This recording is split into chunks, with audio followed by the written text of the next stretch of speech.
plaisir d'accueillir Vincent Clergeon, donc de la société Chapuis. Bonjour Vincent. Bonjour. Est-ce que vous pouvez vous présenter en quelques mots pour l'auditoire, et puis après la parole sera à vous. Bonjour à tous. Du coup, Vincent Clergeon, je suis le directeur de Chapuis Paramédical, qui est une entreprise de vente et location de matériel médical à Saint-Chamond. J'occupe principalement sur le terrain des missions d'accompagnement sur la partie handicap. Et après, je coordonne un petit peu une équipe pluridisciplinaire qui intervient sur différents domaines liés à la santé.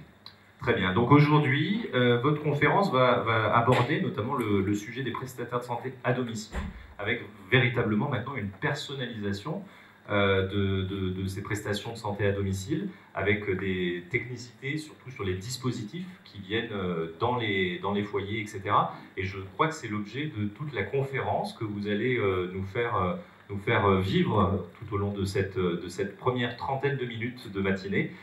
J'ai envie de vous dire, la parole est à vous, et on revient d'ici une vingtaine de minutes pour pouvoir échanger avec le public. Donc notez vos questions, je repasserai parmi vous le micro pour pouvoir directement interpeller notre intervenant devant vous ce matin. Bah, écoutez, Monsieur Clergeon, la parole est à vous. Merci. L'idée c'est de vous faire une petite présentation d'une vingtaine de minutes en mettant en avant un petit peu le métier de PSDM, donc PSDM, prestataire de services et distributeur de matériel médical. L'idée c'est de montrer qu'aujourd'hui en fait on peut personnaliser énormément les dispositifs, ça ne coûte pas forcément plus cher, ça n'a pas un coût forcément plus onéreux, mais on peut faire vraiment un produit, un service et un accompagnement selon les besoins de la personne. On est dans un monde où on fait beaucoup de choses assez standards, malgré tout on peut personnaliser. Une petite présentation très rapide de notre structure, ce n'est pas forcément l'objectif aujourd'hui. Mais grosso modo, nous, Chapuis Paramédical, on a un magasin à Saint-Chamond. On intervient sur une zone assez réduite. 95% de nos clients sont sur une zone de 15 km. Pourquoi si on personnalise, si on accompagne le client, si on passe du temps pour des essais ou autres, et ben, ce temps-là, il faut qu'on arrive à le gagner ailleurs. Et on n'apporterait pas le même service si on avait des clients qui étaient à 100-150 km. On ne serait pas aussi réactif. Donc on fait vraiment ce choix de rester, on va dire, sur la périphérie stéphanoise, plus le côté un petit peu givor. Et aujourd'hui, donc on a plus de 10 000 références produits. Vous verrez, c'est pas un chiffre pour un chiffre. Je vous montrerai après. C'est une vraie importance. On travaille personnellement sur 4 grands domaines d'expertise. L'orthopédie, avec une personne vraiment dédiée à cette activité, tout ce qui est pas de compression, orthèse, chaussures, etc., etc. Une thématique handicap, où là on est vraiment sur une population dès le premier âge, sur un accompagnement à la mobilité, à l'accompagnement d'un handicap bien spécifique. Une thématique sur le maintien à domicile, qui intervient généralement à un âge un petit peu plus avancé, mais avec tout un panel de produits aussi intéressant. Et enfin, un dernier point, une thématique maintenance. On nous parle beaucoup d'environnement, d'écologie, de produits qu'on aimerait parfois un petit peu plus durables. Dans notre métier, en tout cas, on peut le faire, on peut faire de la maintenance et on peut faire de l'accompagnement là-dessus. Donc c'est aussi une activité qu'on développe. Différentes valeurs, la proximité, je vous en ai parlé, être vraiment au plus proche de nos clients afin d'assurer la livraison et le service après-vente le plus rapidement possible. La qualité des produits, on teste vraiment beaucoup de produits, on essaie de prendre majoritairement des produits français et européens. Et enfin, le service, on va en parler énormément, le service a vraiment une importance primordiale. Aujourd'hui, le métier de prestataire de santé et distributeur de matériel médical, c'est un métier peu reconnu. Beaucoup de gens font appel à nous, mais pour autant, on ne sait pas vraiment qui nous sommes.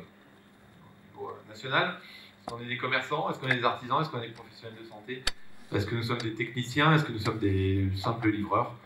Aujourd'hui, la question se pose et tout le monde a un petit peu du mal à nous mettre dans la bonne case.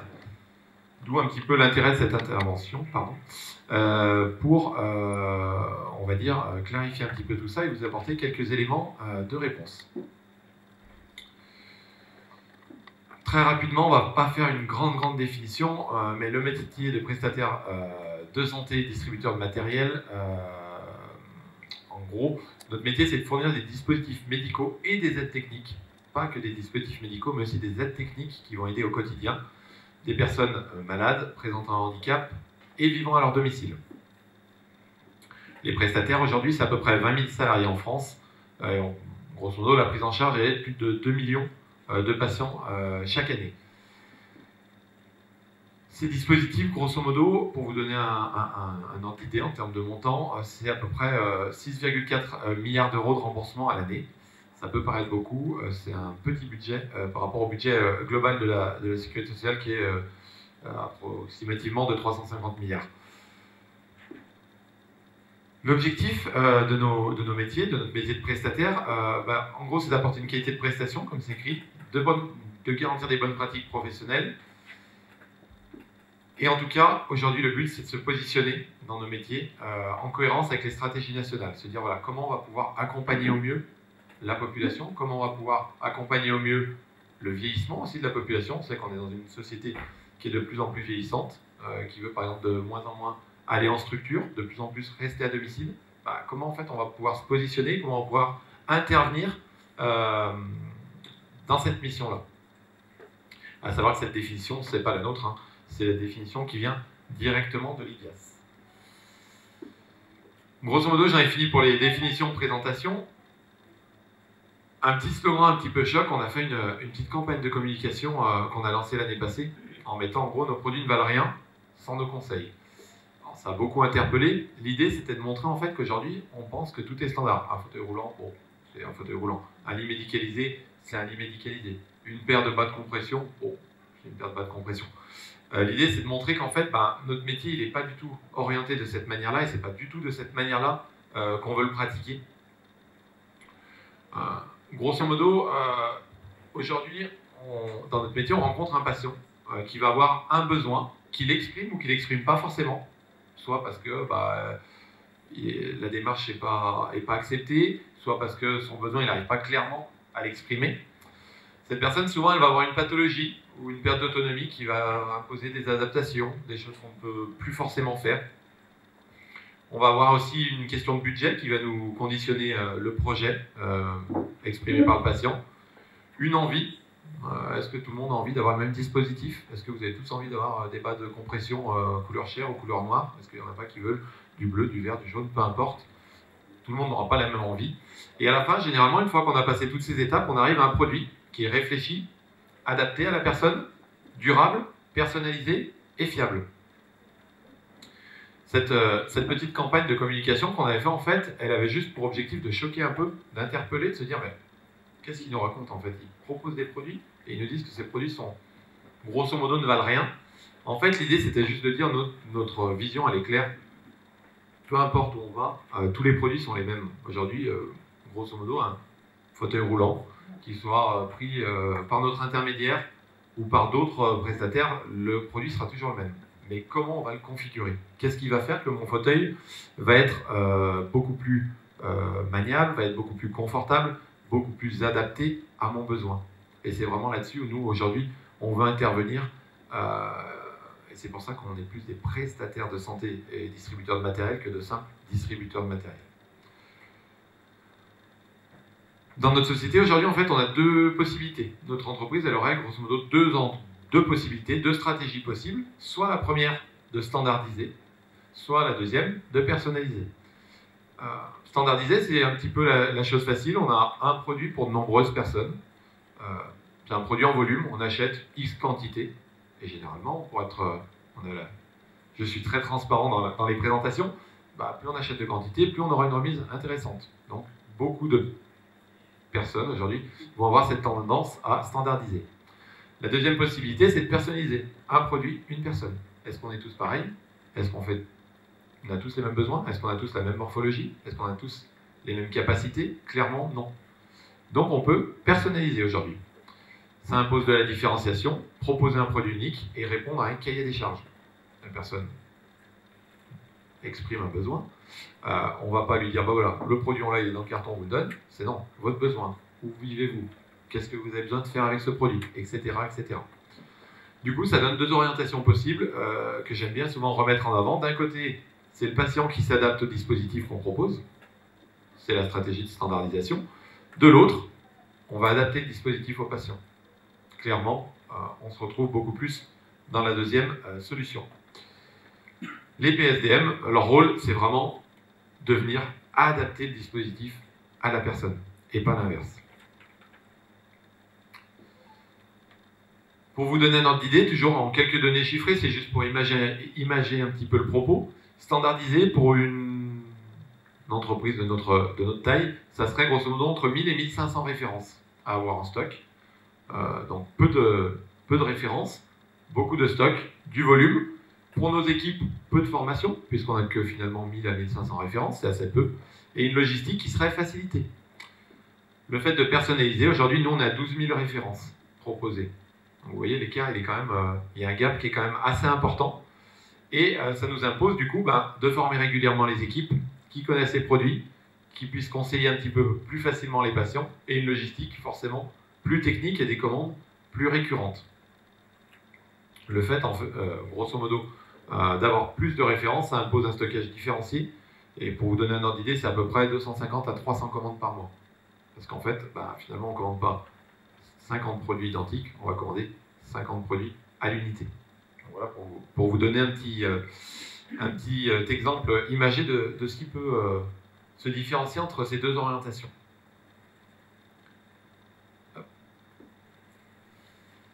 12 000 références, pareil, pour vous donner un petit ordre d'idée par rapport à ce que je vous ai évoqué tout à l'heure. Pour la partie orthopédie, notre 4 domaines un petit peu de compétences, c'est à peu près 3000 références, des bas, des semelles, orthèses, soutien-gorge adapté. Pour la partie handicap, c'est 3500 références à peu près. La partie maintien à domicile, 3000 références. Et pour la maintenance des dispositifs, c'est 2500 références.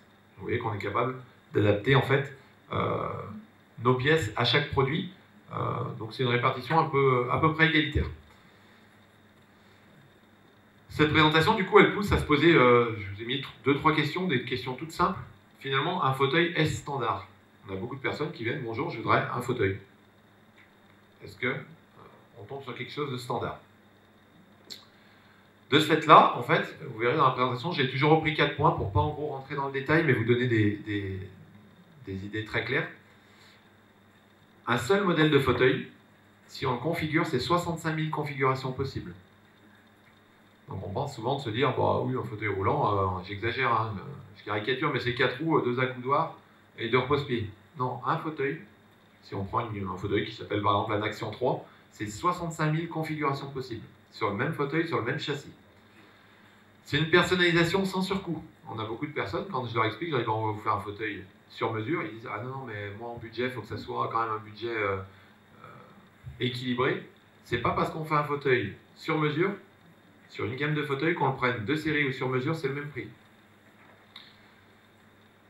En France, aujourd'hui, on a grosso modo, je vous ai mis sur les modèles qui sont proposés le plus souvent, plus de 150 modèles avec un remboursement.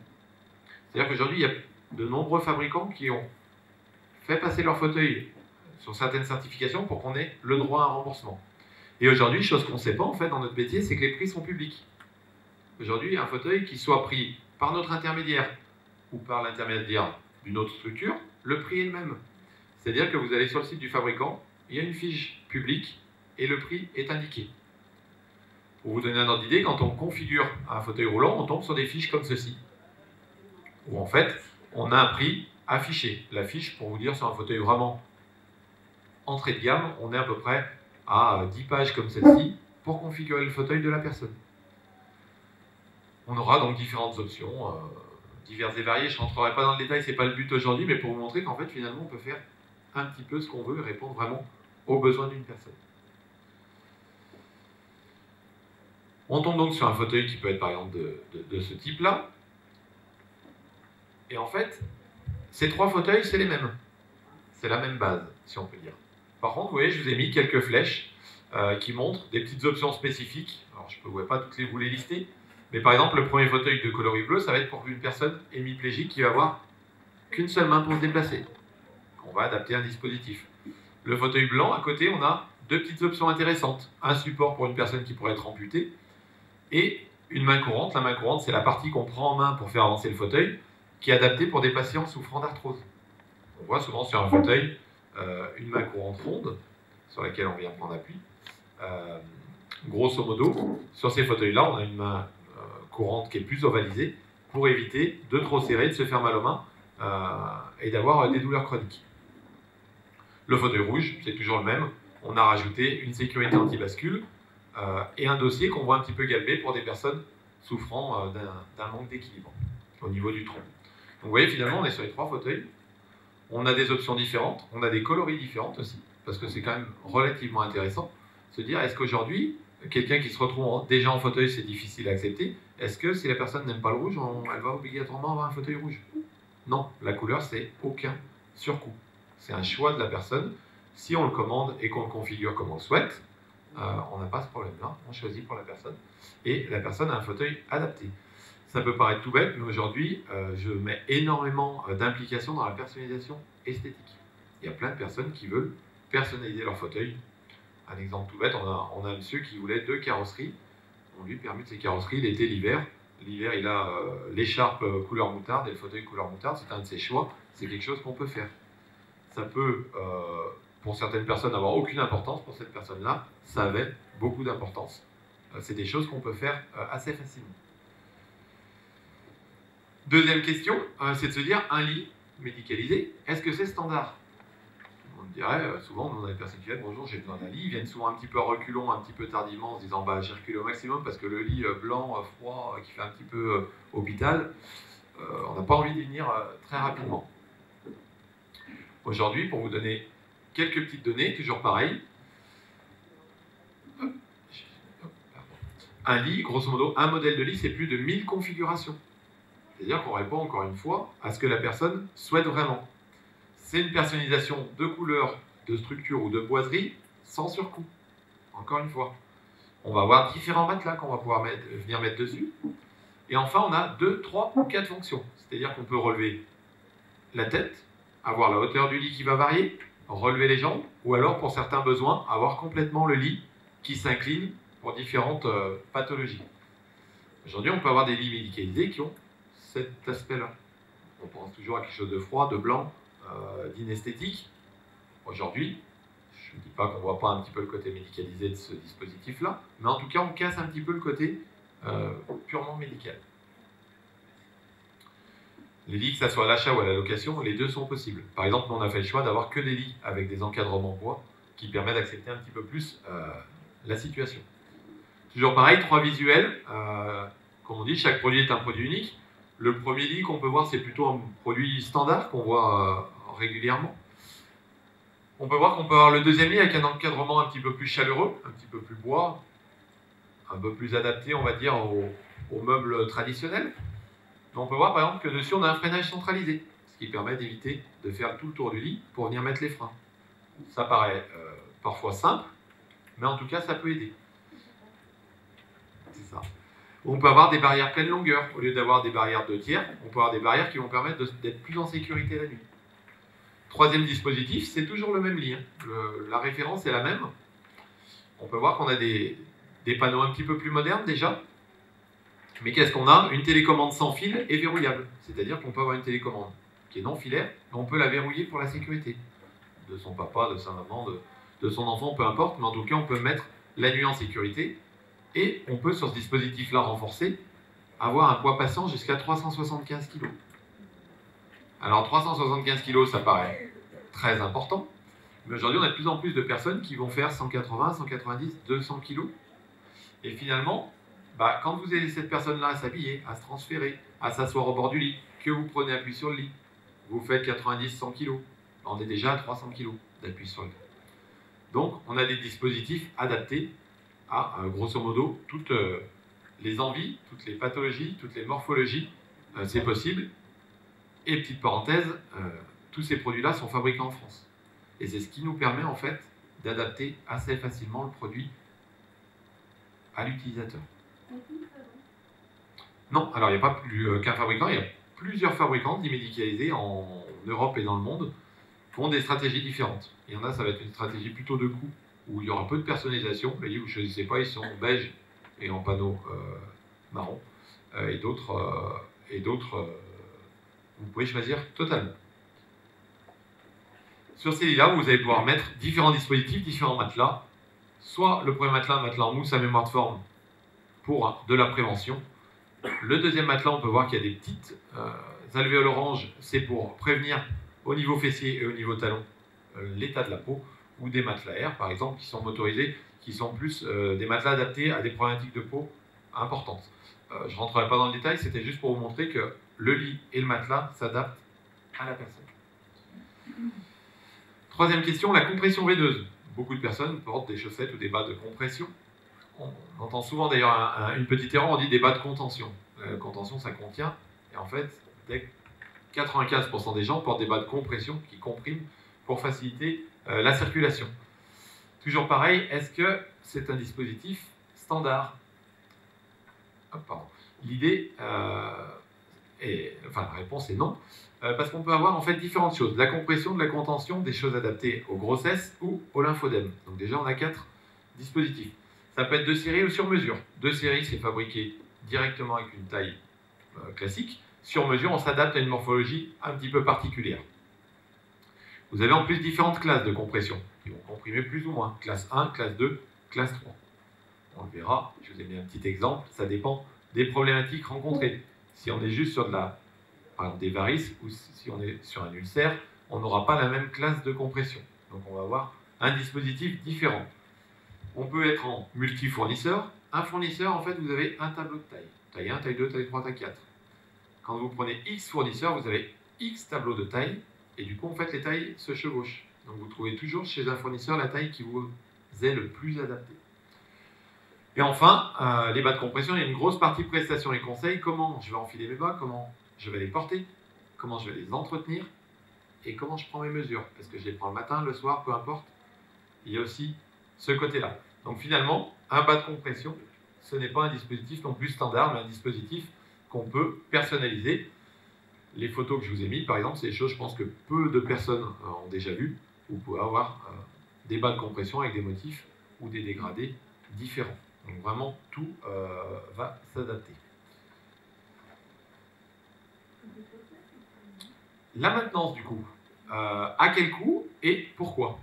C'est un petit point sur lequel on apporte de l'importance et sur lequel je voulais intervenir et vous partager un petit peu. Aujourd'hui, on est dans une société, souvent on dit c'est abîmé, il y a quelque chose de cassé, on prend, on jette. C'est pas du tout l'idée.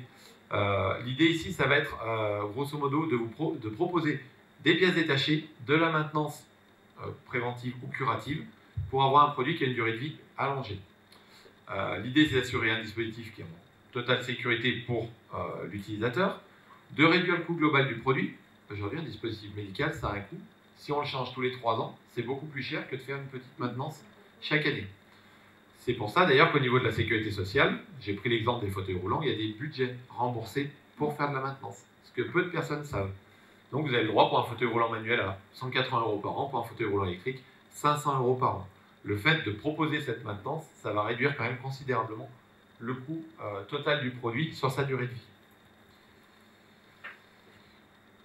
Cette slide, je la passerai rapidement, c'était pour vous montrer que peu importe le dispositif, en fait, on va pouvoir faire de la maintenance, faire de la vérification et assurer que l'utilisateur ne se blesse pas avec l'usage. C'est la même chose qu'un contrôle technique, qu'une maintenance pour un véhicule. On le fait régulièrement pour éviter les pannes ou les accidents. Un petit focus du coup très rapidement sur la problématique d'escar, qui est une problématique très très répandue en France et qu'on a du mal à gérer. Le coût de traitement d'une escar, c'est très très très important. Entre les pansements, les soins infirmiers, le dispositif, la consultation chez le médecin, peut-être parfois une chirurgie et autres, c'est très important. Notre métier de prestataire de santé à domicile, du coup, il va intervenir de manière transversale. C'est-à-dire qu'on n'est pas le médecin qui va intervenir, on n'est pas l'infirmier. Par contre, on va apporter tout un panel d'accompagnement possible. Que ce soit en prévention, sur les coussins, les matelas, qu'est-ce qu'on a au moment de la douche, sur le positionnement, au fauteuil au lit, beaucoup de personnes vont attraper des rougeurs parce qu'elles sont mal positionnées dans leur fauteuil, d'où le fait de personnaliser et de s'adapter à la personne. On va intervenir sur la nutrition, avec des complémentations alimentaires avec plusieurs saveurs, avec différents profils pour des personnes diabétiques, pour des personnes intolérantes au lactose, pour des personnes qui se nourrissent très peu, mais aussi au niveau du soin. Qu'est-ce qu'on met comme pansement, l'incontinence, comment on peut la gérer, et les soins prodigués par les équipes soignantes. Tout ça pour vous montrer que finalement notre métier aujourd'hui, si on prend juste sur cette problématique-là de l'escar, on va intervenir à 4 moments de la journée. la nuit, la prévention quand on est assis ou couché, le positionnement au fauteuil, les moments de nutrition et les moments de soins. Donc on va pouvoir apporter notre petite pierre à l'édifice et éviter cette problématique à 4 moments. Pour conclure, grosso modo, pourquoi et comment personnaliser le choix d'un dispositif? Il y a deux choses. La première, c'est pour le patient, et après, il y a une orientation plus structurelle. Pour le patient, grosso modo, ça va être de répondre à un cahier des charges, à une pathologie, à un budget, à une envie. Je vous l'ai montré. Ça va être aussi notre métier d'accompagner sur le financement. Aujourd'hui, il y a plein de financements. On a un pays où on accompagne quand même beaucoup la problématique du maintien à domicile, du vieillissement de la population, de l'handicap. Notre métier, c'est aussi d'accompagner nos patients sur ce financement-là et leur donner des pistes à creuser. Notre métier, finalement, de personnaliser toutes ces offres, on va améliorer l'observance. Quand on parle d'observance, en fait, c'est l'utilisation bénéfique du produit. Comment on va faire pour que un patient il ait une meilleure observance, il utilise mieux le dispositif, pour que les bas de compression, par exemple, soient portés plus longtemps, pour que le fauteuil roulant soit utilisé plus longtemps dans la journée. Donc ça va vraiment être une de nos missions. Et enfin, ça va être d'accompagner dans le temps l'évolution, la maintenance du dispositif, la formation des utilisateurs. Aujourd'hui, ce qui nous choque un petit peu le plus dans notre métier, c'est que finalement, il y a plein de personnes qui ont des très bons dispositifs, mais qui ne savent pas forcément s'en servir correctement.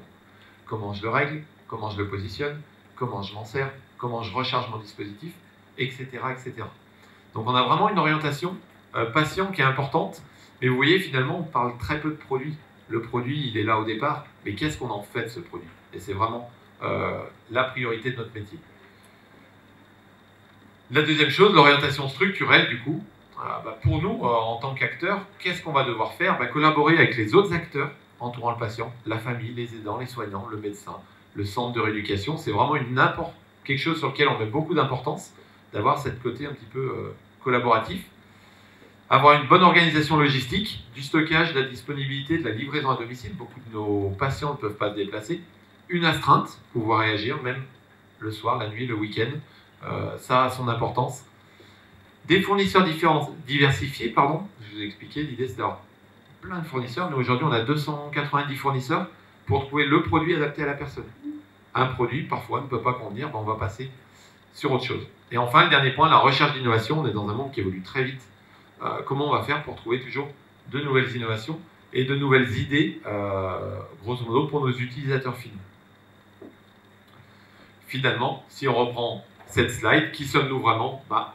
Notre métier, c'est un petit peu de faire la corrélation entre toutes ces missions. Dernière petite slide, je vous donne quelques données chiffrées, c'est toujours assez parlant. Hop, je vous ai dit, on est à peu près à 12 000 références. Alors, peu importe que ce soit nous ou un autre distributeur, hein, c'est pas tant l'idée, c'est juste de vous montrer un petit peu toutes les facettes de notre métier. Donc 12 000 références, une intervention 24 heures sur 24, entre 250 et 290 fournisseurs. Si on prend, on a des fournisseurs liés à notre métier, des fournisseurs aussi en dehors qui peuvent être sur le secteur pour faire de l'aménagement automobile ou autre, que je n'ai pas comptabilisé là-dedans.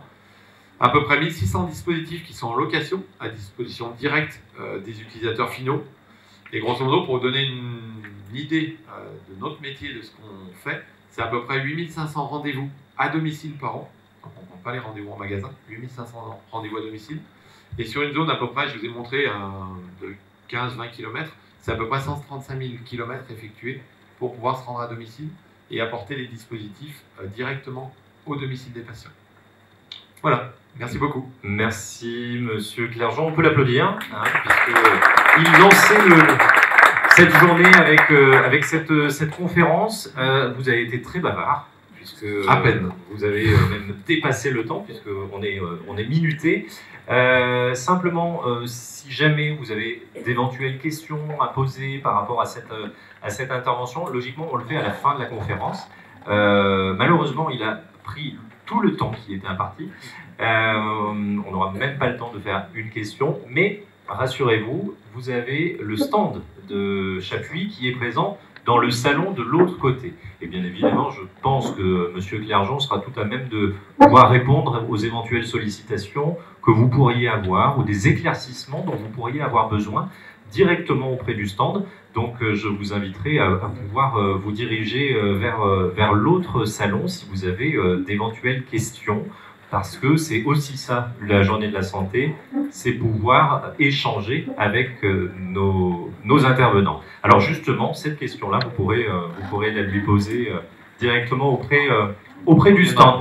En tout cas, j'espère que le dispositif aura été complet, puisque vous avez abordé l'ensemble des sujets et la couverture, en tout cas, de Chapuis par rapport aux différentes compétences que peut avoir cette entreprise. Je vous remercie en tout cas pour ces éclaircissements. Et puis donc, voilà, si vous avez des questions, n'hésitez pas à les lui poser.